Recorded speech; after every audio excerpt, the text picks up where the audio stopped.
I was on a bike in Taylorsville. Our area was really small. The Salt Lake Community College was right in our area, and so we'd go by that all the time, getting from one half of our area to the other. That was actually the area that bordered on the mission, where I saw the other missionaries on the other side of the street from the Salt Lake City mission. It was weird because in Taylorsville and any missions, as you get closer to the border of the mission, you have to deal a little bit more with what we call poaching, where some of the missionaries were teaching someone that lived in your area outside of your area.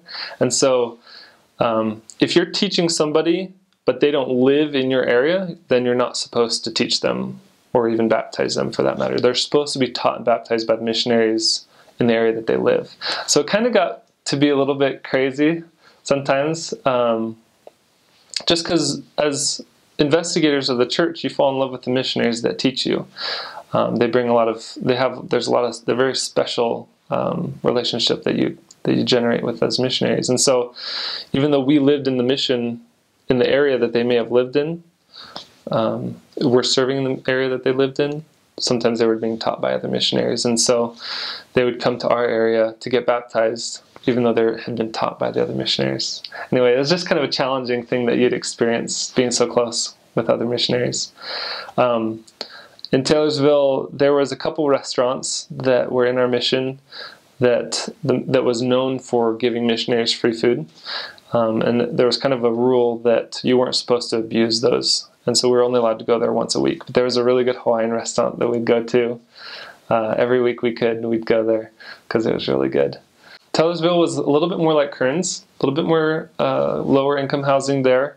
I remember there was a woman that we met that I saw her in the parking lot. I walked up and talked to her, and we taught her all the lessons, and she got baptized. And I think she was one of the very few or only baptisms I had from talking to a stranger on the street.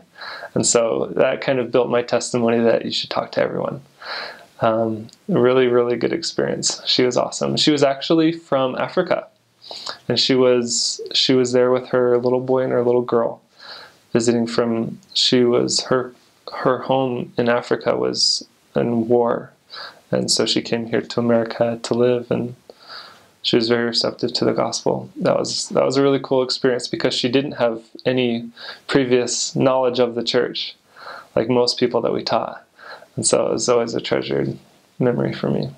Taylorsville, like Kearns, there's a lot of higher concentration of Spanish-speaking people, and so that made we had a better relationship with the Spanish-speaking elders in those areas because we ran into Spanish speakers all the time, and so it was we were pretty fluent in being able to refer Spanish-speaking missionaries' phone numbers and give them a card with the Spanish-speaking elders' numbers because we saw so many more Spanish-speaking people up there.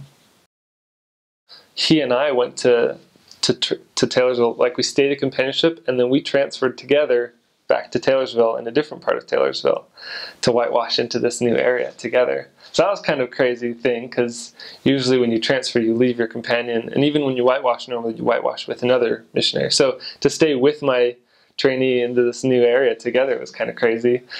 In fact, when we went to Taylorsville together, we were right across the hall. We were in an apartment complex right across the hall from the Spanish-speaking elders. So it was kind of cool to be so close proximity to the other Spanish-speaking elders. That transfer while we were in Taylorsville was probably my worst transfer on my mission, my worst 6 weeks. What made it difficult was being so close to the other missionaries.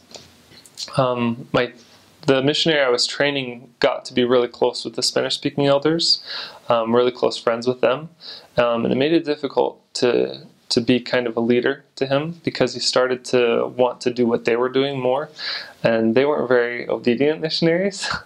So that made it really challenging for me because I was very eager to get out and do missionary work. It's really tough being in a new area to whitewash in.